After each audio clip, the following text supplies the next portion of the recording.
name is Tzvi Lebetkin, the Rabbi from another planet. Please like, share, and subscribe, and ring the little bell. Ring the little bell so you're notified when new videos drop. And I'm considering something right now. This is the third time I started recording this video. I screwed up at the beginning twice. I've only recorded like 20 seconds both times.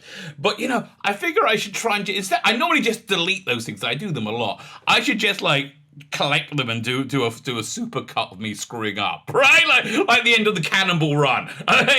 Just an idea I had. Anyway, 'tis the season to be jolly. I am reasonably jolly. I have to tell you, I'm in a pretty dark good mood, which is weird because I was looking at the news today, and it seems almost certain that we're heading to a global financial collapse, right? And like, I hate to be the one to break it to you, but it really does. Like, the news is really, really grim. Now, I've been saying something like this is going to happen for a while, but I'm a crazy Bible thumper, right? So I think everything's going to work out okay in the end.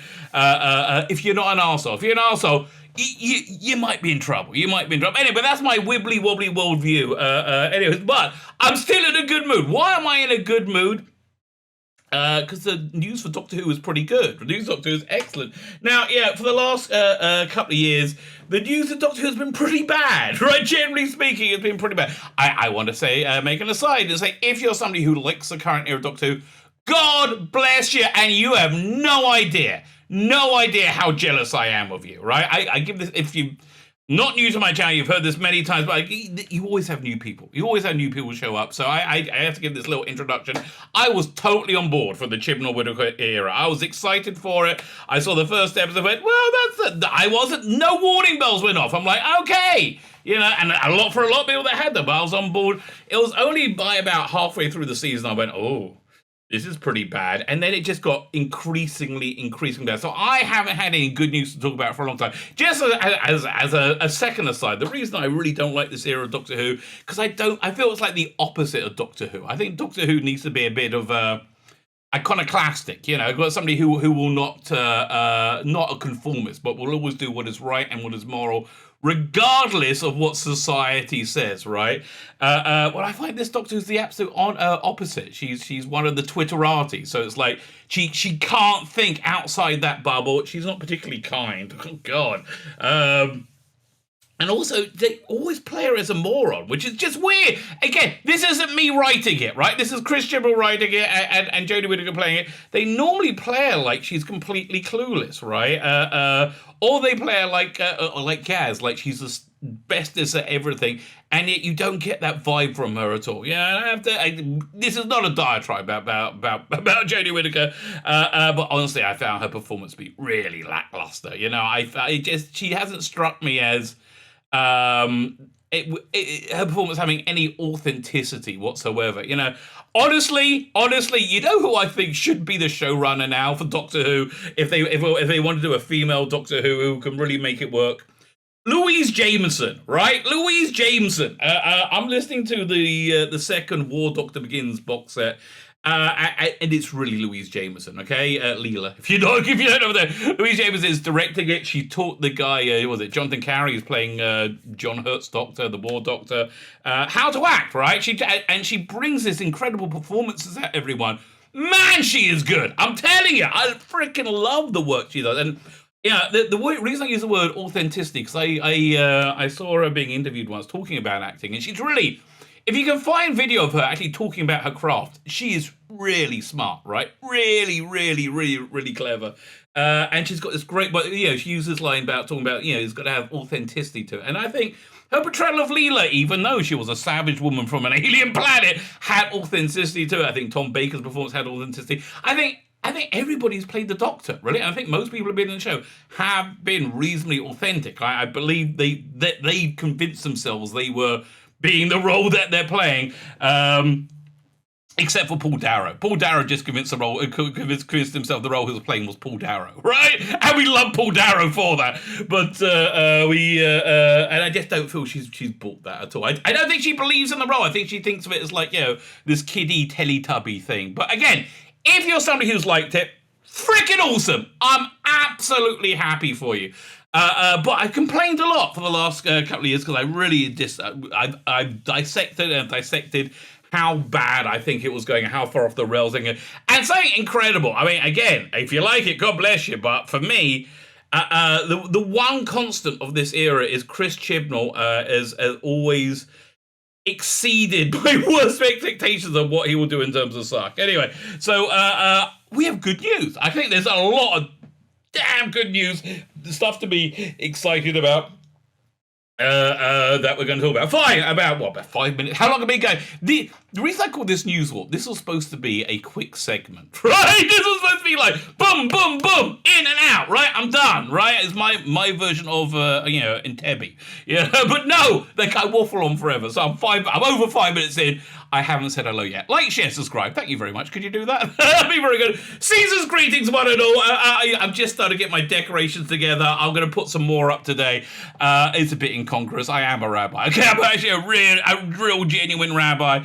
I live in Samaria. Okay, this is where Abraham lived. Where he had actually, I lived in a place called the Horns of Samaria. That's just good because I'm often very horny. I'm always very horny. Often, really, even when I'm asleep, I'm like, I'm kind of horny.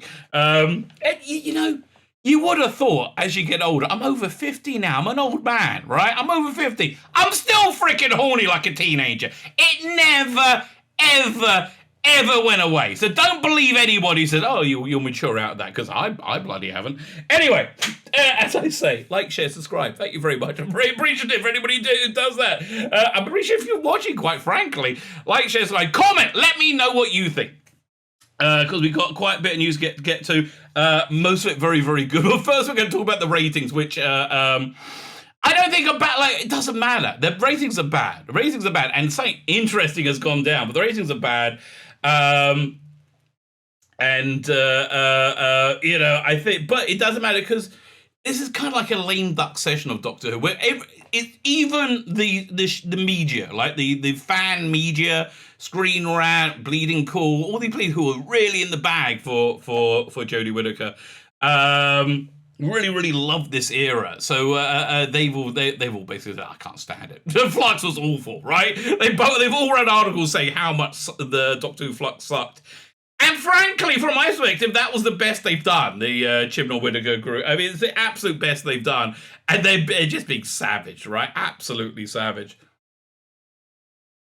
So, yeah, honestly, I just don't think the ratings matter that much, and we're going to find out why. But let's look at these things that don't matter. Now, firstly, even though they don't matter, something interesting has gone down, right?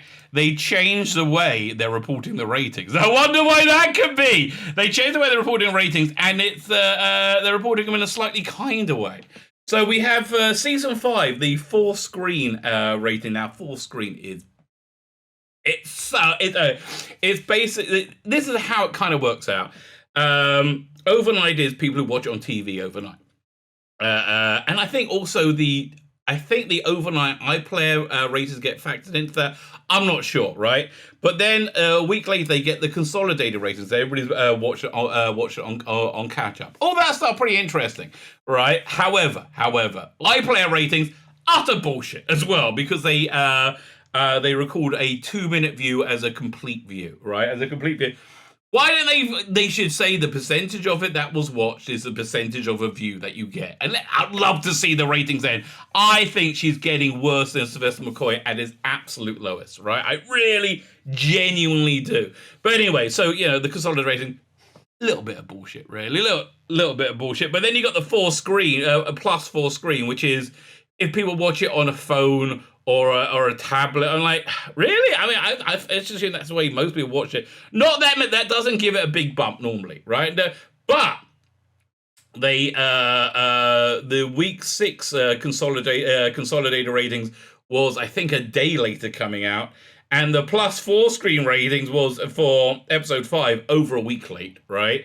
And for episode 6, it was a few days late, right? So I think they're trying to pack it into razor numbers because they're not good. These numbers are not good. Now, the tired argument you're always going to hear is, oh, well, TV audiences in general have fallen. Yes and no. TV audiences in general have fallen because TV quality in general has fallen, because TV quality is now like bound up with this insane, absolutely insane agenda that I think most people who like the current and if I'm wrong, right? If I'm wrong, get in contact with me. Come on the channel. We can have a pleasant chat. You can tell me I'm wrong, and I have no trouble saying I'm wrong. Right? Genuinely, really doesn't bother me. You know why? And here's the something that I've always thought was crazy about human beings. Who isn't wrong, right? Who in their life hasn't got something wrong? I mean, the only person who hasn't got something wrong is somebody who says, I'm never wrong, right? Everybody gets that. If I'm wrong, I'm wrong. But I think, this this worldview, this platforming of this, I think, unpopular, somewhat insane, untethered from science and reality worldview. Basically,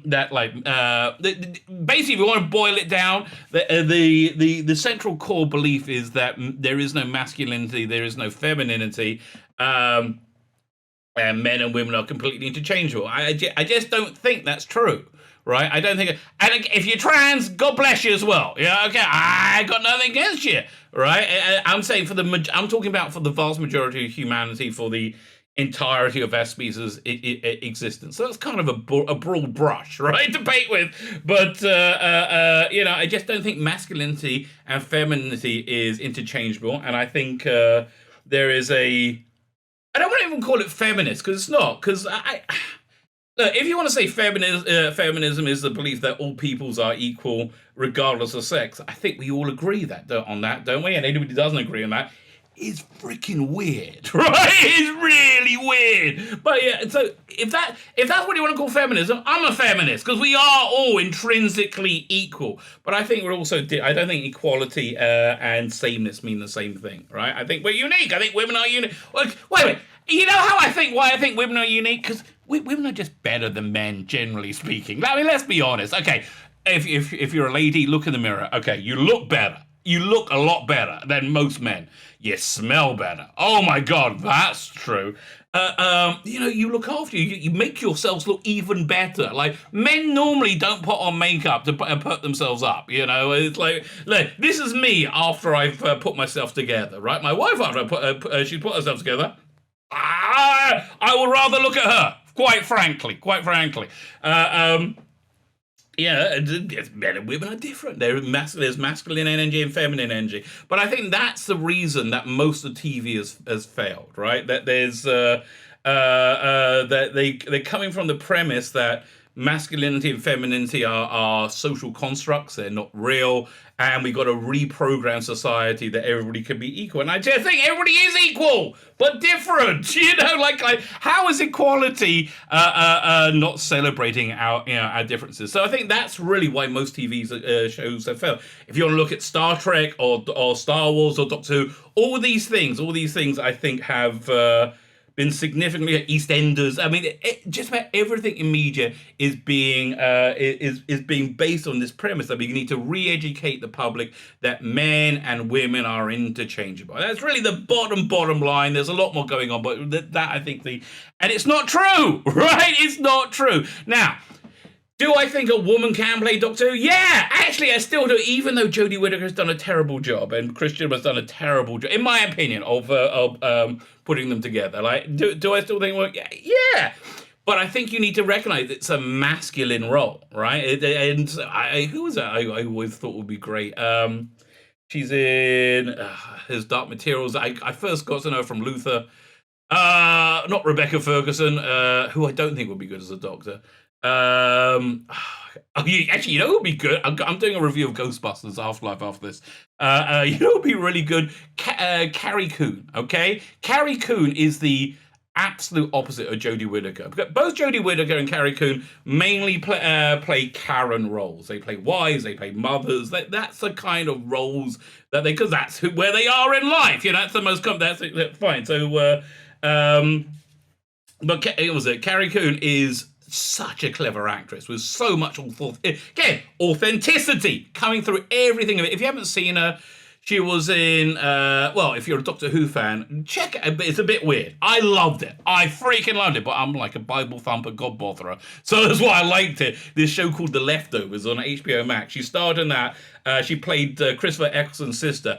And boy, she could go toe-to-toe with him with his performance. So that's the sort of quality performance, right? That she. So yeah, I think but I don't think she would do it because I think she prefers to play feminine roles because she's a lady, right? She's a lady. I mean, look, this insanity has got so far that J.K. Rowling is being eviscerated right now on Twitter by crazies because she's saying it's a bad idea for the Scottish police to book rapists as women when they have penises and put them in prisons with with women without put people see this so I don't get banned on YouTube. I've got to say put people without women without penises in prison with women with penises. The women with penises will generally speaking rape the women without the penises. Okay, that's it. If you want to avoid people being raped in prison, avoid anybody, male or female, with penises being locked up together. Right, that's basically your role that you have to do. But yeah, that's where this insanity has got in the world. So it's like everything. All of media has like really nosedived. Apart from the few examples of stuff that they can't force this agenda into like overwhelmingly. Those still get incredibly high numbers. Line of Duty, for example. Yeah. Case in point, Big Finish, audio producers. About 2 years ago, did a box set with Donna Noble. It's Catherine Tate did a 4-part series. David Tennant was in it as like a cameo. If the BBC would just film that and put it on, my prediction is they're getting 8-9 million. Right? They're getting a lot right. So people will watch TV if it's good. If it's like things that are completely disconnected with them by representing a reality that is just completely false and presenting like it's normal, is going to fail. Which and case in point, we did actually say this was going to happen about 3-4 years ago. So late night TV, nobody's going to watch you anymore. Nobody's going to watch this. We kept saying it, and now it's happened. All the people who did it said, "Oh, it's got nothing to do with what you said. It's just Netflix." Yeah, no, fine. So let's look at how bad these ratings are. Even though, and again, these numbers. Reasonably bullshit, I think. Reasonably bullshit. But let's look at the numbers there. So I think it's easier if we look on the chart. So let's go over here. So here's the interesting thing we've discovered now. The Jodie Whittaker era this is the shape of the Jodie Whittaker era, no matter how much you zoom into it. This is her entire run so far. And you'll see there's a couple of peaks. There'll be holiday episodes, news episodes, and season premieres. But normally that's the shape. So this is seasons 11, 12, and 13. You can see the same thing right here. Season 12, 13. You get the little peak, boink, up there for when we had COVID, people were locked in their homes. Now let's look at season Doctor Who Flux, season 13. And you see that curve remains constant. And even with what I think are bullshit numbers, absolute bullshit numbers, we see Jodie Whittaker beating her record to get the lowest ratings ever. How many times over?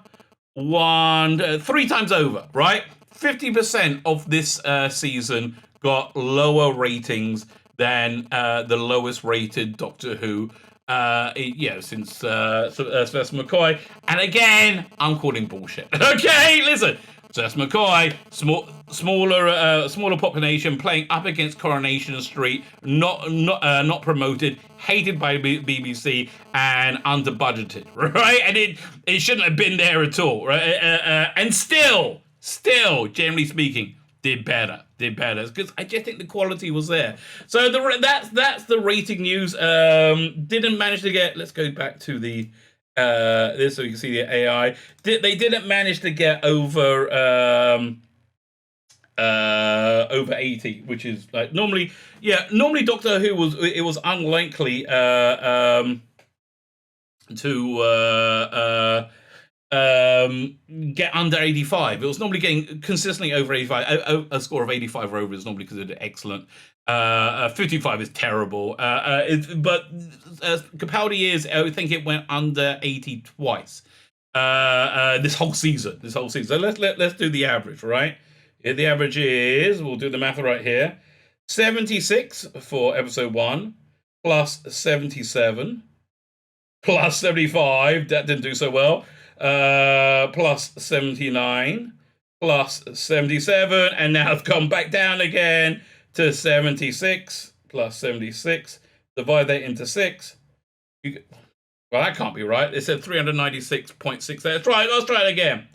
We do 76 plus 77 plus 75 plus 79 plus 77 plus 76 equals 460. Divide that into 6 and we get an average 76.6. That's very poor. Very poor. Which, you've got to expect because... Honestly, again, I say this is the best they've done, right? This is the absolute best that they've done. But it's all about distracting the audience from how bad they were rather than being any good, right? So that's really not so great. That's really not such good news. But I think because of this ratings implosion, Doctor Who was about to go under, and then a plan was hatched. A plan was hatched to take advantage of the situation and really turn things around. And why was this plan hatched to really turn things around? Money, okay? Follow the money. That's always the right thing to do, and where you will find the truth. Follow the money. Again, we're talking about the global economy, especially the American economy. It seems like the establishment class, which is why I can't stand all politicians, because they're mostly all in the establishment class, are doing whatever they can to get as much out of the of America before this crash happens. Like, I think they're accelerating it so they could line their own pockets before the inevitable crash, right? Follow the money, right? Follow the money. And don't believe people when they tell you things that don't make sense. Well, no, this inflation is just transitory. No, it's not, mate. It's honestly, okay, just as an aside, the analogy I heard, which I thought was a very good one, is the global economic collapse is akin to a tsunami. Before a tsunami, you see all the water like vanish from the beach. Everybody goes, oh, what's going on? And then when the tsunami happens, it doesn't. You don't get tidal waves. You just get water comes back, and then before you know it, boom, you're up to your eyes. There's cars being flowing down the street. So with the water running out, that was basically COVID, Corona, when they closed all the businesses and caused like just economic turmoil, right? So and the lockdowns, that was the water coming out, and now the inflation is the water coming back, and we're just seeing the first bits of it now. You think it's bad now, and it's actually a lot worse than they're saying. If they say 4%, you got to figure it's more like 15. The reason they can't admit it's 15 because that means they'll have to like increase Social Security and things like that, which will bankrupt the government. So they can't say 15%. We could be looking at 50% by 4 or 5 months from now, right? It's like serious inflation, like Venezuelan inflation. What a shock! You bring in socialist policies. Yeah, this is generally speaking what happens. Like, really, how many times they're going to, us as human beings, going to do the same stupid thing over and over again? But I guess we're here now. So as I said, if I didn't believe in God, I would be really worried now. But fortunately, I believe in God. Anyway, follow the money. Doctor Who producer Bad Wolf could be the biggest drama producer in Britain, says Sony. So this is the goal, right? This is the opportunity they have seen. And here's what I think they want to do. They see real potential of building a massively successful production company. And I think the cornerstone to do this is Doctor Who universe. They have something that all the other franchises don't have. Star Trek doesn't have it. Star Wars doesn't have it. Right now, Doctor Who doesn't have it. DC Comics doesn't have it. Marvel doesn't have it. MCU doesn't have it. None of the franchises have it, apart from Doctor Who. They have somebody who has proven success with the with the property, eager to do a multiverse. So here's my prediction, by the way. What I think Rusty Davies is going to do. I think he's going to want to prove that all the ideas that Chris Chibnall had are workable with a talented writer. All right? I think that's what he wants to do. So I think he's going to keep Doctor Who to be its core self. He's going to have a masculine Doctor Who. Almost certainly a black guy. I think, Amari Douglas is the hottest one tip right now. He's a black actor. It was in It's a Sin. He's mainly a theater actor. Go and look at him on YouTube. This guy is good.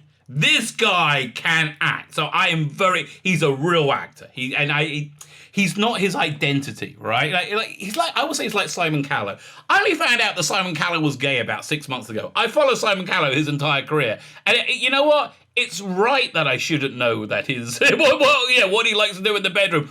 Why would I care? Why is that my business? But he was complaining about a charity, betrayed like a gay charity and it said, oh, gay activist. I'm like, really? I didn't know. But I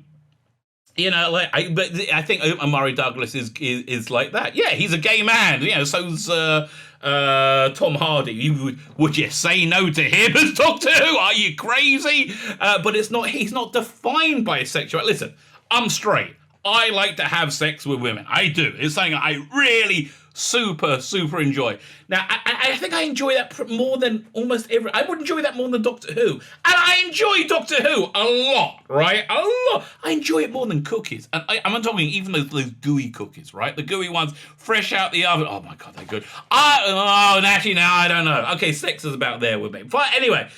But it doesn't freaking define me, neither do the cookies, right? I would say the Doctor Who much more so. Defines me. But anyway, I digress. I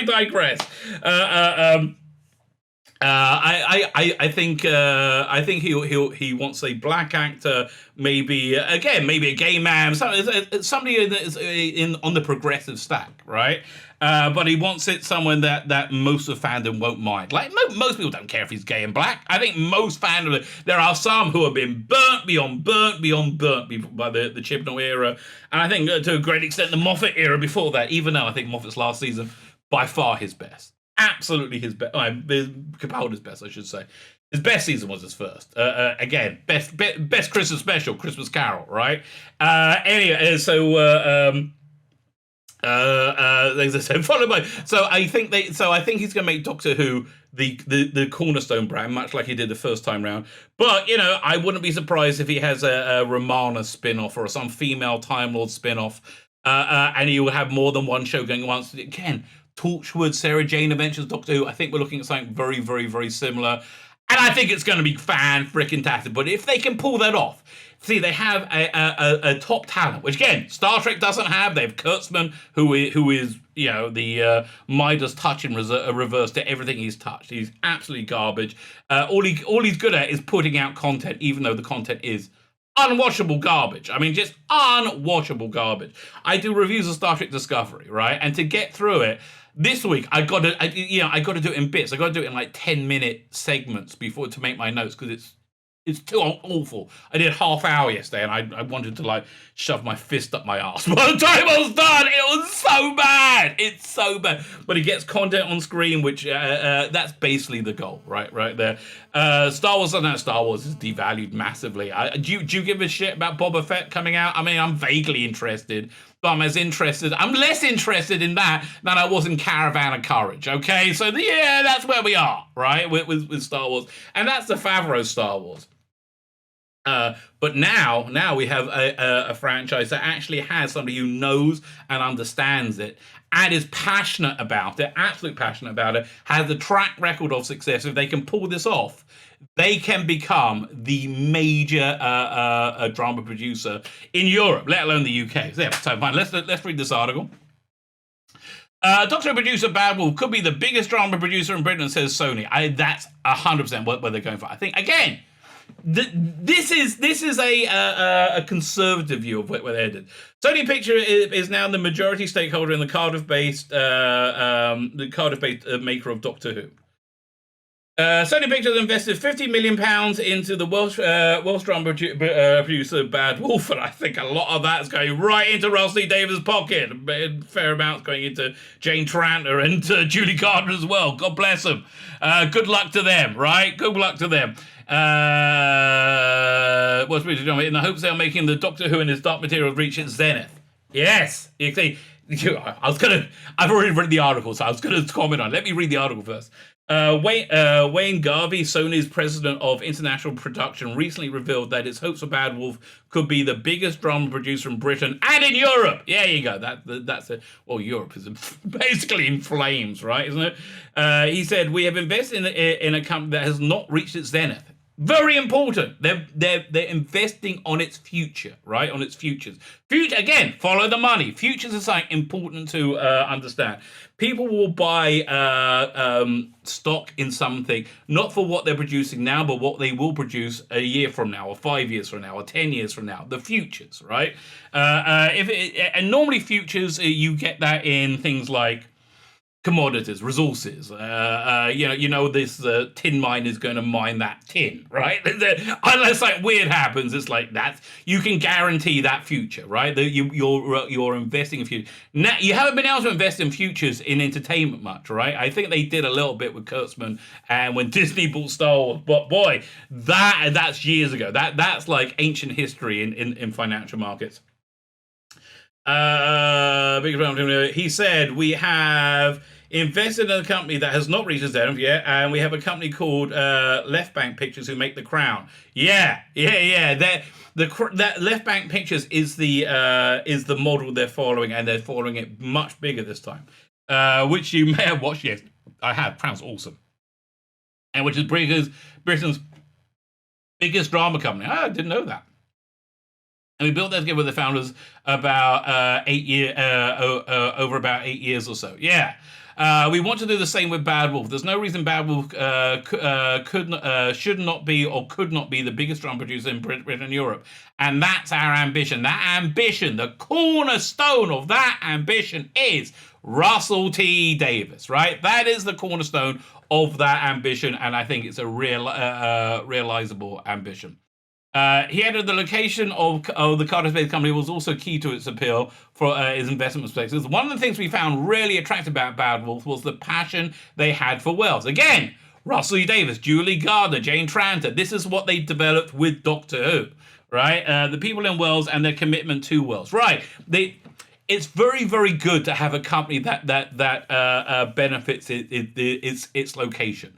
And this is going to massively benefit its location. Why? Because it's going to be given tax advantages by the government because it's helping its economy, right? So that's essentially what's going on with it. Jane Tranter's Bad Wolf executive producer, who is again, they have gone for the hot and milfy makeover. Jane Tranter and Julie Gardner, man, do they look hot in their publicity pictures. Hot and milfy. Again, I do hope that will be a TV show coming from them soon. J-Man Wolf's chief executive and co-founder said that it's called Bad Wolf, for example. Are you getting an idea where it came from? Said that was it selling majority stake in the Sony Pictures would help Bad Wolves go on and do bigger shows. Bigger show being Doctor Who. So here's a question though. I would love to know the story of how this deal came together, right? Because, like, what was it? Was it like, Julie Gardner and Jane Tranter were having dinner with Russell and said, well, I think there's a real potential to this. I think what really happened is Russell T. Davies had an idea of what Doctor Who should be in the 2020s. Much of the same, he had the idea of what Doctor Who should be in 2005. And again, this is a man who absolutely knows what Doctor Who should be. Right. So, and I think that it sparked from that, right? I think it sparked from friends talking, which is the way most business happens, right? It's absolutely the way most business happens. The kind of television dramas that Bad Wolf do are huge and very scary thing to do. Yes, they have a track record of producing genre television, which is hard to produce, and successful genre television. We love it, they said. We love it. And we want to go on and do bigger shows. What, Doctor Who Universe? Again, imagine if you could sell that to Apple TV Plus. That just adds value to that streaming service. But there comes a point where we have to acknowledge that in order to produce an increasing scale and ambition, we need to take on a partner and collaborator and investor with us on that journey. Yes, you need the people who can do it. Again, Russell T. Davies was key to that deal. Absolutely key to that deal. And why did this deal come about? And again, because of this. Because of this rating arc. Because this is what opened the door. This is what made the opportunity happen.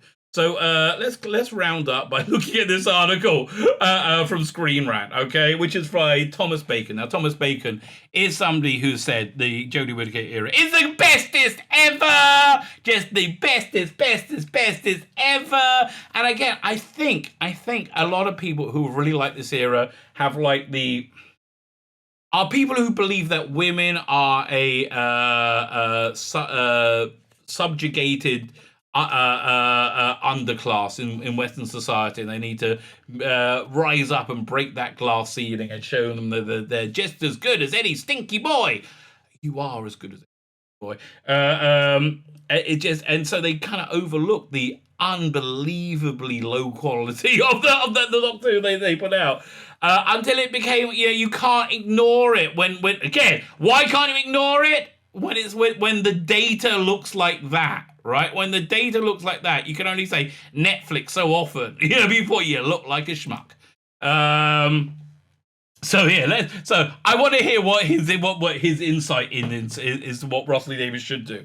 Okay, because what I think he's going to do, Doctor Who universe. I think we're going to see a female Time Lord. I think we're going to see Doctor Who. I think we're going to see a lot of calls. But you know what I do think we're going to see? Nothing we expect, right? Nothing we expect. But from what I can tell, it seems to be they want to rule go for like that classic Hinchcliffe Holmes scares, right? That seems to be what the vibe I'm getting. I have nothing to base this on, right? Other than my feeling, right? My feeling from their words. I'm like reading between the lines. But let's see what he has to say.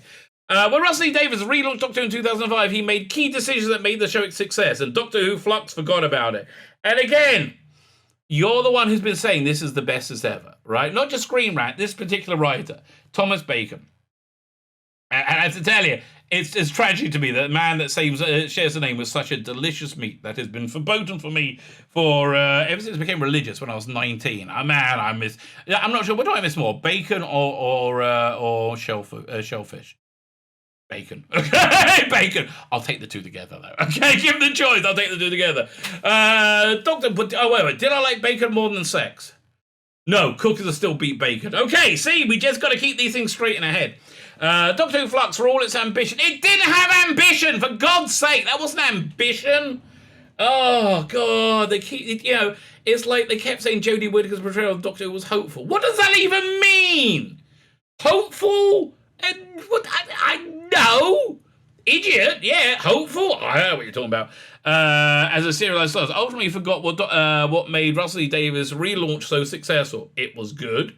What made it so successful it was a contemporary science fiction drama that we've only seen American type things before. Never saw that in England, which is why he put big red London buses, the London Eye, Big Ben, right there, smack in the middle of it, and was so proud of England, right? So proud, of which kind of less fashionable now. When he recognized the need to switch up the format somewhat. He focused particularly on the role of companion, recognizing that the audience surrogate whose perspective of Doctor Who would inform the viewers. Yeah, but he made the companion a real person, and then it took him about a year or so, but he basically did the same to the Doctor. He added a nuance and layer to the character. Yeah, first time that we saw that the companion had a boyfriend and a mother and and I loved that. I absolutely loved that because what Russell T Davies does best is families. I love what stuff he does with families. However, this approach has been increasingly absent from the show, culminating in Doctor Who Flux's failure. Look, Chris Chibnall can't write character. That's really the bottom line. He writes plot devices with arms and legs. He doesn't write character. You want character? The thing I've been banging on about a long time is Dr. Alex. Go look him up on YouTube. Oh, do I have a copy of his book here? Yeah, Dr. Alex. This is the book I'm reviewing right now. Season 13. It's a Capaldi Doctor. But this one is one serialized story and with lots of characters, and they're all good, right? They're all good, and you care about them. I don't know much about. Still don't know much about these characters. I've been told Yaz is the best as ever. Never seen anything like that before. I've seen them. I've seen a bit already established as being the best as ever, but I didn't see her establish herself as being so incredible. I saw Graham said, "Oh, guys, you're the bestest ever." I mean, really, we had this really weird. It was just so incongruous. So if Yas was being honest, she'd be like, "Really? Do you just want to sleep with me? Is that what you?" I mean, like, that's what the honest thing would have been. But Yas was like, "You're right. I am the bestest ever." There's a sense in which Davis' relaunch was informed by one classic story companion, Ace. Yes, I think the through line from Ace to Rose is very, very noticeable, especially, which I'm going to do this very soon, if you listen to Russell T. Davis's new adventure, or read Russell T. Davis' new adventure, Damaged Goods. It's a Christmas story. Love it. Absolutely love it. It's got, what's the name in it from EastEnders? Can't remember her name. Also called with a last name Tyler, but he also in a council estate. It's really one of my favorite bits of Doctor Who Christmas. I love that story. But yeah, the through line from Ace to Rose, yeah, virtually, yeah. It was a bit, you look at Survival. Survival would have, with different production values, fit perfectly into Eccleston season. Very, very contemporary. Introduced in 1988. By the way, I feel the same way about Evil of the Daleks, right? I didn't really realize this till they released the animation, because I haven't really watched it. But the animation, that's the great thing about the animations. It makes you be able to experience the story as closer to what they're supposed to be.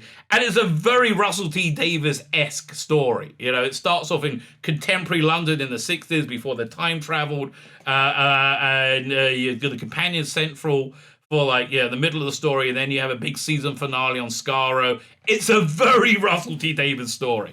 Anyway, I digress. Ace was a rare companion who served almost as co-star rather than sidekick. Exactly, and really worked for it as well. She permanently changed the role of the companion because, I don't know if she changed the role. I just think the times have moved on, that it was time for the role of companion to change. Role of the companion, because the focus lay upon her development as a character, with Sylvester McCoy's Seventh Doctor exploring her backstory in several of the best stories of his run. Yeah, Ghostlight, love it. In the same way, Russell T. Davies and his successor, Stephen Moffat, focused on companions centering on the Doctor's stories around them. I think that really worked, except with Clara. I think Clara, because they changed Clara's story halfway through. I think they should have really kept her for one season. Keeping her with, I think they should have started with somebody new with Capaldi. And yeah, the proof of that really is Capaldi's season 10 with Bill Potts. I loved it more than any of his other seasons, but I would love to see 2 more seasons with Capaldi, minimally. Maybe 20. We're never going to see it. However, despite this precedent, Doctor Who Flux completely abandoned the idea and made it clear that in a recent story breakdown by showrunner Chris Chibnall, what an admission of failure. You got to put a video out explaining a story. And the 13th Doctor, Jodie Whittaker, is essentially a synopsis of the A plot ahead of the 3 upcoming Doctor Who specials in 2022. I believe the New Year special is going to be a bottle episode, right? Filmed in the like a warehouse, which is weird. I guess where you've done all the Spectre and Flux, but I wonder how it's going to go down. Do we know what it's playing against yet? Yeah. Let's have a look at the schedules. Let's have a quick go to Radio Times. Radio Times. Yeah, we're 10 days out. No, we're not. We're 2 weeks out from New Year's. Man, my internet crawls sometimes. Fine, forget it. I'll wait till I'm going to keep reading this and see if that opens up. I remember it's like the Masked Singer it's up against or something. I don't know. Let's see how it does. Yeah, it mentions. But it's striking for what it admits and what it mentions. There's literally no mention to the Doctor's companions, even though Doctor Who Flux introduced John Bishop as a new companion, Dan Lewis, who they set up some plot. They set up character threads with him, and then they abandoned them. Like, why is he living alone? Like, why is he like this weird non-tour guide tour guy? What's going on? Was he ever married? Is he like, what the hell? He's got a weird life. Why is his fridge empty? Why? I don't understand, right?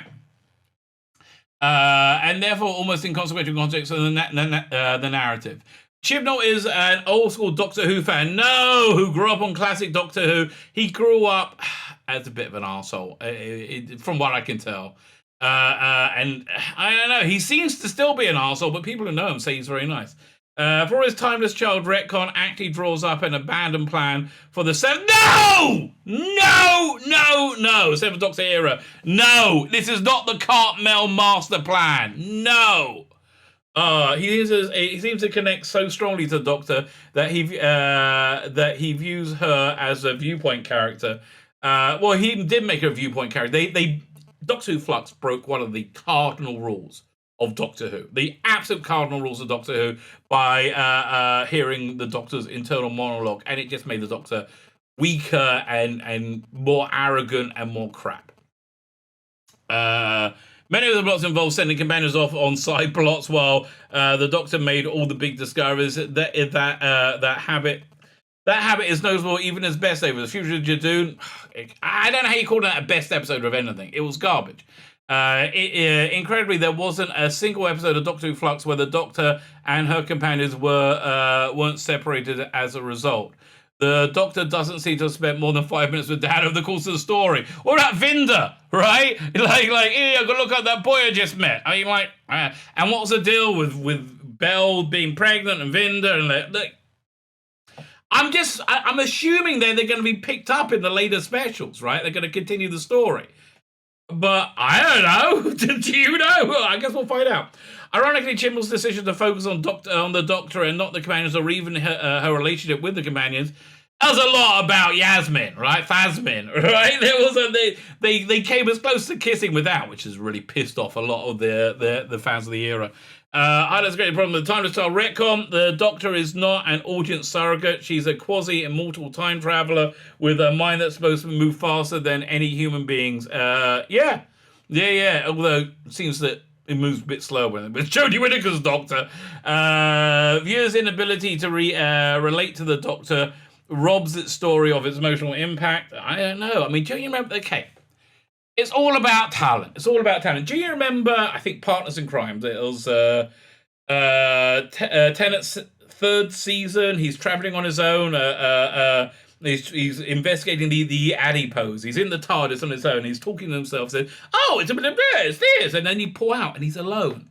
And you feel his loneliness, right? You feel it. It's incredible. And it's done without a word of dialogue, right? It's a real incredible piece of storytelling. You never get that kind of depth over here, do you?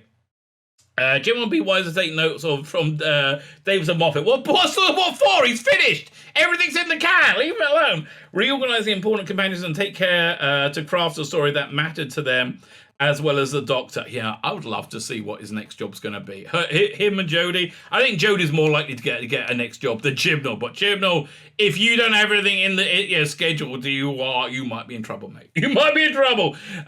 This decision would ultimately have dramatically improved Doctor Who Flux. And listen, another thing that would have massively improved Doctor Who Flux will be the eradication of Jodie Whittaker and the Christian from reality. Right? Yes, that might have helped out too. I don't know what to tell you. My name's Tzvi Lebetkin, the Rabbi from another planet. Please like, share, and subscribe, and ring that little bell. Ring the little bell so you're notified when new videos drop.